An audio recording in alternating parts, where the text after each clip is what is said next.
Body जाएगी भी या नहीं जाएगी, मेरे 2 छोटे बच्चे हैं, उनका क्या होगा, बस मेरे दिमाग में यही चल रहा था और मुझे कुछ नहीं पता चल रहा था कि किस तरीके से मारा जा रहा था। 8-10 बैत के डंडे मेरे ऊपर तोड़ दिए उन लोगों ने, लोहे की रॉड, सर में मेरे ड्रैगर था उनके हाथ में, ड्रैगर मारे गए। ठीक है, मेरे को इतना बुरी तरीके से पीटा गया, बेरहमी से पीटा गया। अगर 10-15 मिनट और पुलिस ना आती तो शायद मेरे को जान से मार दिया होता। अगर हमारे पास ये खबर आती कि आकिब अहमद मर चुके हैं तो फिर क्या होता। हमारा सब कुछ बर्बाद कर दिया उन लोगों ने, हमें इंसाफ मिलना चाहिए।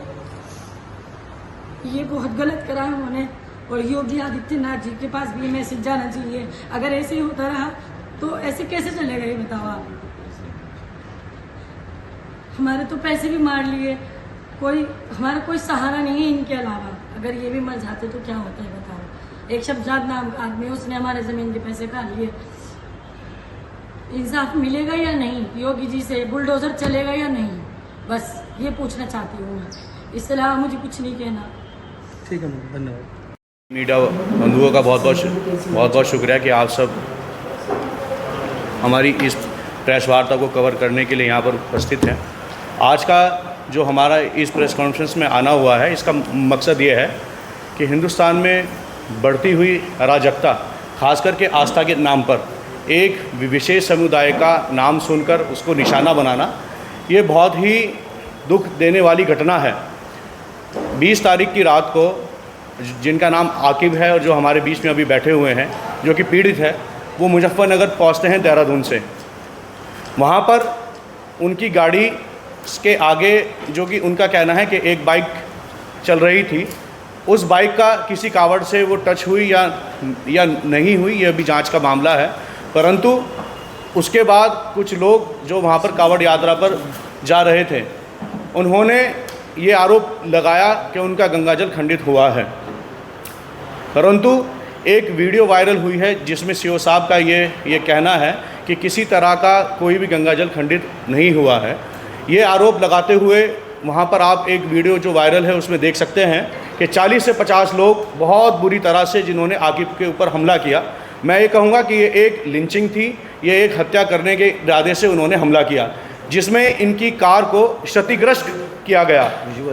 और इनका कहना यह है कि जब मेरा नाम पूछा गया, मेरा नाम पूछने के बाद उनका जो हमला था वो तेज़ी से बढ़ गया। आप देख सकते हैं कि जिस प्रकार से इस व्यक्ति को मारा गया है, इससे ये चीज़ बिल्कुल साबित होती है कि ये एक हत्या करने का प्रयास किया गया है। जिस तरह का माहौल, अराजकता का माहौल आज हिंदुस्तान में बना हुआ है, आस्था के नाम पर जिसको बहुत ज़्यादा तूल दी जा रही है, ये कतई उचित नहीं है। ऐसा हमला, ऐसा कृत्य पूरे हिंदुस्तान के लिए नुकसानदेही है।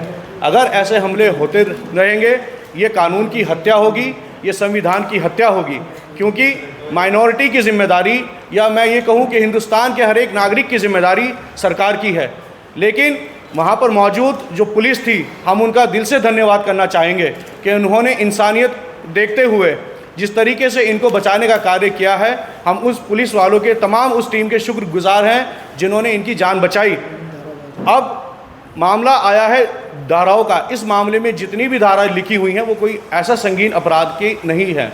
हम वहाँ पर जो पुलिस थाना है, वहाँ पर आज हमने डीआईजी साहब से भी बातचीत की है और हम वहाँ के एसएसपी साहब से भी मिलने के लिए कल जाएंगे और हम उनसे जाकर ये निवेदन करेंगे कि हम आपसे ये निवेदन करने आए हैं कि इसमें जो जांच हो वो बिल्कुल निष्पक्ष हो, बिल्कुल ईमानदारी के साथ और इंसाफ के साथ इनको न्याय ज़रूर मिलना चाहिए।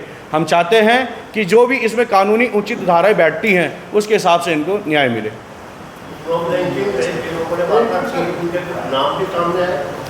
असल में जो एफआईआर दर्ज हुई है उसके अंदर कुछ नाम हैं, उसमें जितने लोगों को पुलिस ने चिन्हित किया है वो सबके सब अज्ञात हैं, क्योंकि वो सब श्रद्धालु थे जो वहाँ से जा रहे थे कावड़ यात्रा पर। तो ऐसा कोई व्यक्ति नहीं था कि इनकी जान पहचान हो, या कोई भी व्यक्ति उसमें ऐसा नहीं था जो इनको बहुत पहले से जानते हो या इनसे कोई किसी तरह की कोई पुरानी रंजिश रही हो। तो सारे के सारे जितने लोगों पर मुकदमा हुआ है वो अज्ञात में हुआ है। आप कह रहे हैं कि जब वारदात हुई लोगों का नाम पूछा, क्या उनको पहचाना? ये हमारे बीच में अभी ये बैठे हुए हैं। मरने वालों का जी ये माइक पूरी बात आने देते हैं मेरे ख्याल नहीं भाई, बोलो।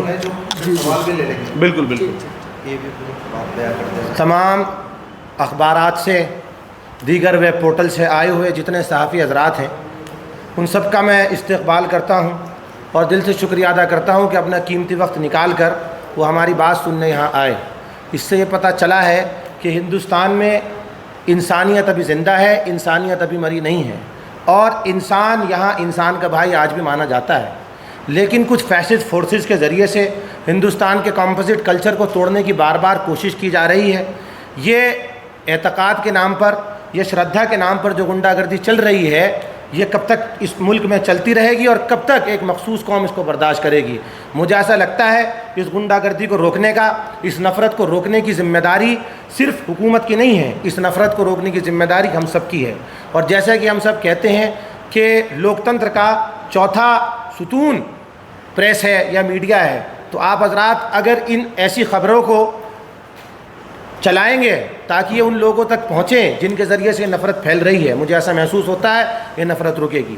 20 तारीख की रात को जैसे देहरादून के रहने वाले भाई आकिब के साथ ये जो कुछ हुआ है ये किसी और के साथ ना हो, इसके लिए हम कोशा हैं और इसके लिए हम बार बार हुकूमत से ये मांग उठा रहे हैं कि जिन लोगों ने इनके साथ ये मार पिटाई का काम किया है या लिंचिंग का काम किया है उनके ख़िलाफ़ सख्त से सख्त धाराओं में मुकदमा दर्ज किया जाए। अफसोस की बात यह है कि सो मोटो मुकदमा इसमें दर्ज किया गया है मुजफ्फरनगर पुलिस के ज़रिए से। छापर थाना वहाँ पर पड़ता है, लेकिन छपार थाना, लेकिन बड़े अफसोस के साथ कहने की बात यह है जिन दफ़ाओं में मुकदमा दर्ज किया जा सकता है उन दफ़ाओं में मुकदमा दर्ज नहीं किया गया है। FIR का कंटेंट भी बहुत हल्का है और FIR में किसी को नामजद भी नहीं किया गया है और उसके बाद इस FIR में किसी तरह का कोई सीरियस इन्वेस्टिगेशन अभी तक नहीं हुई है। अभी DIG सहारनपुर से इस बारे में मेरी ख़ुद की, मुझे ऐसा लगता है कि उनके PS ने या पेशकार ने फ़ोन उठाया था उनके COG नंबर पे, तो उन लोगों ने कल 11 बजे हमसे मिलने का वक्त मुहैया कराया है। यहाँ से एक डेलीगेशन जाएगा और वो DIG सहारनपुर रेंज को इस बात पे आमादा करने की कोशिश करेगा कि जल्द से जल्द जो कसूरवार हैं उनकी धरपकड़ की जाए, उनके ख़िलाफ़ कार्रवाई की जाए। अगर ऐसा नहीं होता तो मुस्लिम सेवा संगठन आगे के स्टेप्स लेने के लिए इंडिपेंडेंट होगा और उसकी सारी जिम्मेदारी मुजफ्फरनगर पुलिस की होगी। आप हज़रात अपने सवाल ले सकते हैं। आकिब भाई से पूरी तरह जान लेते हैं क्या है सब मौजूद है, क्या आपको क्या था? सर मैं 20 तारीख को देहरादून से मेरठ जा रहा था, तो मेरठ मैं छपार के पास पहुंचता हूं। छपार से तकरीबन 5 किलोमीटर आगे मेरे साथ साथ एक बाइक चल रही थी, तो वो बाइक वाला मेरे साथ ओवरटेक मारता है। तो मेरी बॉडी जाएगी भी या नहीं जाएगी, मेरे 2 छोटे बच्चे हैं उनका क्या होगा, बस मेरे दिमाग में यही चल रहा था और मुझे कुछ नहीं पता चल रहा था कि किस तरीके से मारा जा रहा था।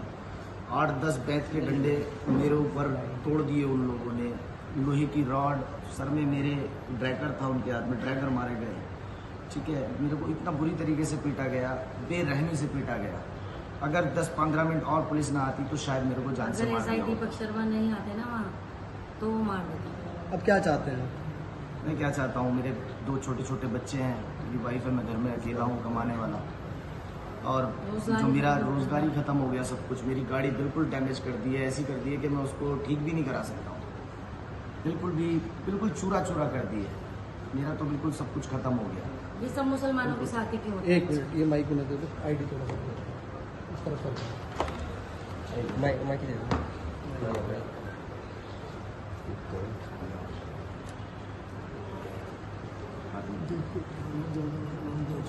मैं सिर्फ ये कहना चाहती हूँ एक मिनट, कि अपना नाम बताओ। मेरा नाम है आलिया सिद्दीकी, आप आपकी आकिब की वाइफ पत्नी है। हैं। हाँ, क्या कहना चाहते मैं सिर्फ इतना कहना चाहती हूँ, आपने आज तक सुना कि किसी हिंदू को मारा है वहाँ पर? या हमारा मुसलमान होना गलत है, हिंदुस्तान में रहना गलत है हमारा। इस तरीके से किसी को मारना, ना साइड लगी ना कुछ लगी, रोकते पूछते पहले कि क्या हुआ है क्या नहीं हुआ। आपने गाड़ी रोकी ना पूछा और मारना शुरू कर दिया, ये इंसानियत है? बताओ। और मैं ये हिंदू को बुरा नहीं कह रही, एक हिंदू ऐसा ही दीपक शर्मा आए, अगर वो इनकी जान ना बचाते तो उन्होंने तो मार दिया था इन्हें। मेरी 2 छोटी छोटी बच्चियाँ थी, कौन उनका सर पे सहारा बनता? एक मेरी इनकी माँ है, इनके सर पे लगी हुई, एक हमारी जिम्मेदारी है। ये बताओ किसी के साथ अगर ऐसा करें तो कितनी गलत बात है। अगर हमारे पास ये खबर आती कि आकिब अहमद मर चुके हैं तो फिर क्या होता? सब कुछ बर्बाद कर दिया उन लोगों ने। हमें इंसाफ मिलना चाहिए। ये बहुत गलत करा है उन्होंने। और योगी आदित्यनाथ जी के पास भी ये मैसेज जाना चाहिए। अगर ऐसे ही होता रहा तो ऐसे कैसे चलेगा ये बताओ आप। हमारे तो पैसे भी मार लिए, हमारा कोई सहारा नहीं है इनके अलावा। अगर ये भी मर जाते तो क्या होता है बताओ। एक शब्जाद नाम का आदमी, उसने हमारे जमीन के पैसे खा लिए। इंसाफ मिलेगा या नहीं योगी जी से? बुलडोजर चलेगा या नहीं? बस ये पूछना चाहती हूँ मैं। इसके अलावा मुझे कुछ नहीं कहना। ठीक है मैम, धन्यवाद।